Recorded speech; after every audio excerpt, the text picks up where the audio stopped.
एक बार की बात है, एक जंगल में एक टुनी चिड़िया अपने दो बच्चों के साथ रहती थी। उनके बाजू में कौवा रहता था। वो बहुत धूर्त और लालची था। टुनी चिड़िया अपने बच्चों के लिए खाना लेके आती थी, पर लालची कौवा उनसे चुरा कर खा जाता था। एक दिन टुनी चिड़िया को पता चलता है तो उसे सबक सिखाने के बारे में सोचती है। ऐसे ही एक दिन कौवा टुनी के घर आता है। टुनी उसे कहते हैं, कौवा दादा, क्या तुम मेरे साथ शिकार करने के लिए चलोगे? कौवा सोचता है, यहाँ तो मुझे मुफ्त का खाना मिल जाता है, फिर शिकार करने का क्या ज़रूरत है। पहले तो कौवा मना कर देता है, पर टुनी उसे कसम दे देती है, तो ना चाहते हुए उसे हाँ कहना पड़ता है। अगले दिन दोनों खाने की तलाश में निकल पड़ते हैं।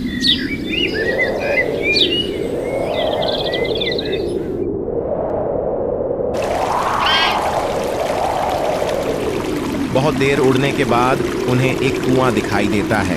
वहां वे थोड़ा पानी पीकर अपने प्यास बुझाते हैं।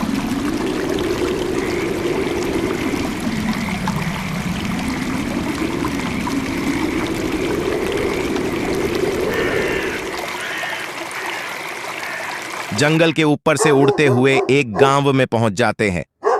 वहां दोनों को एक एक ब्रेड का टुकड़ा मिलता है।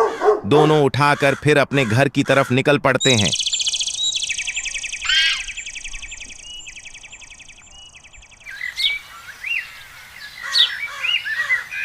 अचानक बारिश शुरू हो जाती है। दोनों एक पेड़ पर रुक जाते हैं। तभी वहां से भागते हुए एक सियार जा रहा था। वो बहुत भूखा था और अपने गुफा की तरफ जा रहा था, तो उसे एक पेड़ पर चिड़िया और कौवा दिखाई देता है। उनके पास ब्रेड का टुकड़ा दिखते ही उसके मुंह में पानी आ जाता है। सियार दोनों से कहता है, तुम दोनों यहाँ पर क्यों भीग रहे हो? पास में ही मेरी गुफा है, वहां चलो, मेरे पास ढेर सारा खाना है, हम मिलके खाते हैं। टुनी को सियार पर शक होता है। वो कहती है, नहीं सियार दादा, हम यही ठीक है। पर कौवा के मन में लालच आ जाता है और वो चलने के लिए राजी हो जाता है। टुनी उसे सियार के चाल के बारे में बता देती है, पर वो फिर भी नहीं मानता और उसके साथ निकल पड़ता है। जैसे ही वो गुफा के अंदर जाता है, सियार उस पर हमला करके उसे मार देता है। टोनी ब्रेड का टुकड़ा लेके अपने घर वापस आ जाती है और वो अपने बच्चों को खिलाती है। उस दिन से वे सब खुशी से रहने लगते हैं। कहानी से सीख, लालच बुरी बला है।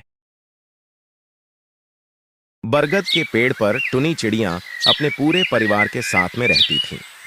उसका परिवार बहुत बड़ा था। टुनी चिड़िया के परिवार के आधे लोग टुनी की तरह सुंदर थे और आधे लोग काले भूरे रंग के थे। जिस ग्रुप में सुंदर चिड़ियां थीं, वह लोग काले भूरे चिड़ियों का हमेशा मजाक उड़ाया करते थे। इसलिए चिड़िया का परिवार दो ग्रुप में बंट गया था। आए दिन इनके बीच हर छोटी छोटी बात में लड़ाई होती रहती थी, पर उनकी माँ उन्हें हमेशा प्यार से एक साथ रहने के लिए कहती थी। पर दोनों ग्रुप के चिड़िया अपनी माँ की बात को नहीं मानते थे। इस वजह से टुनी हमेशा उदास रहती थी। एक दिन काले भूरी का ग्रुप अपनी माँ के पास जाते हैं और कहते हैं, माँ, अब आप हमारे पेड़ का बंटवारा कर दो। अब हम लोग सुंदर चिड़िया के साथ नहीं रहना चाहते। इतने में ही सुंदर चिड़िया का ग्रुप भी पास पहुंच जाता है और वह भी पेड़ का बंटवारा करने की बात कहते हैं। इस बात से माँ को बहुत हर्ट होता है, पर फिर भी माँ बोलती है, ठीक है, आज रात को सभी सो जाओ, कल सुबह बात करते हैं। सभी माँ की इस बात से एग्री हो जाते हैं और सभी सोने चले जाते हैं। जब सभी चिड़ियाँ सो रही होती हैं, तभी आधी रात को वहाँ एक अजगर सांप आता है। माँ बंटवारे वाली बात से बहुत दुखी थी, इसलिए उसे नींद नहीं आ रही थी।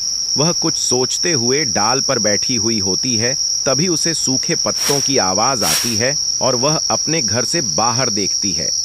माँ घर से बाहर पेड़ पर लिपटे हुए सांप को देखकर बहुत घबरा जाती है और अपने सभी बच्चों को उठाकर उन्हें सांप के बारे में बताती है।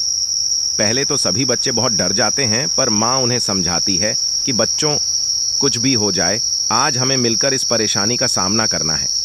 आज तुम लोगों को आपस में नहीं लड़ना है। अब वह सांप बहुत ही पास आ चुका होता है। तभी माँ के कहने पर सारे बच्चे एक साथ सांप के ऊपर हमला बोल देते हैं। सभी बच्चे सांप को अपनी चोंच और पंजे से नोचने लगते हैं। सांप ने इस हमले के बारे में कभी भी नहीं सोचा होता है और घबराकर वहां से भाग जाता है। सभी चिड़ियां बहुत खुश हो जाते हैं और एक दूसरे को गले लगाते हैं। ये देखकर माँ भी बहुत खुश हो जाती है। अब उन सभी चिड़ियां को समझ में आ गया था कि साथ मिलकर रहने से उन लोगों का कोई बाल भी बांका नहीं कर सकता है। कहानी से शिक्षा।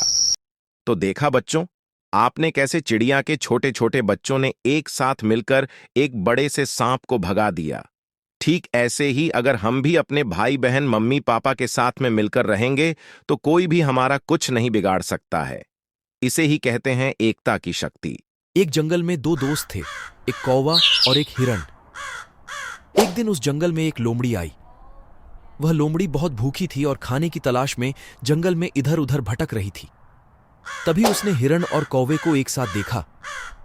हिरण को देखकर लोमड़ी के मन में लालच आई और उसने सोचा कि आज तो बहुत ही स्वादिष्ट भोजन मिलने वाला है।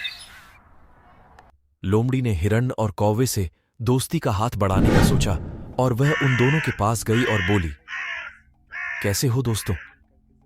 मैं कई दिनों से तुम दोनों को एक साथ देख रही हूं और मैं भी तुम्हारी दोस्त बनना चाहती हूं। कौवे ने कहा, माफ करना, हम दोस्त नहीं बन सकते। तब लोमड़ी ने कहा, कोई बात नहीं। लोमड़ी ने मन ही मन सोचा, मुझे कुछ और तरकीब सोचनी पड़ेगी।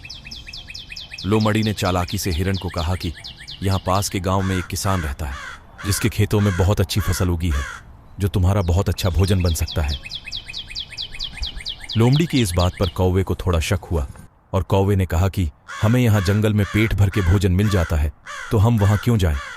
कौवे के इस तरह से मना करने पर लोमड़ी को बड़ा अफसोस हुआ कि उसकी तरकीब काम नहीं आई।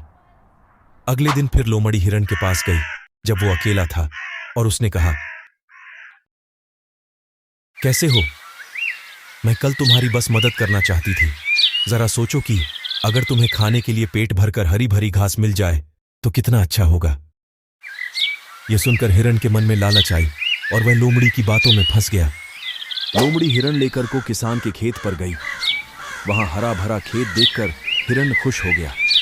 फिर उसने पेट भरकर घास खाई और वह दोनों वापस जंगल आ गए। ऐसे वह दोनों रोज जाने लगे और रोज हिरण पेट भरकर घास खाता था। एक दिन किसान अपने खेत में आया।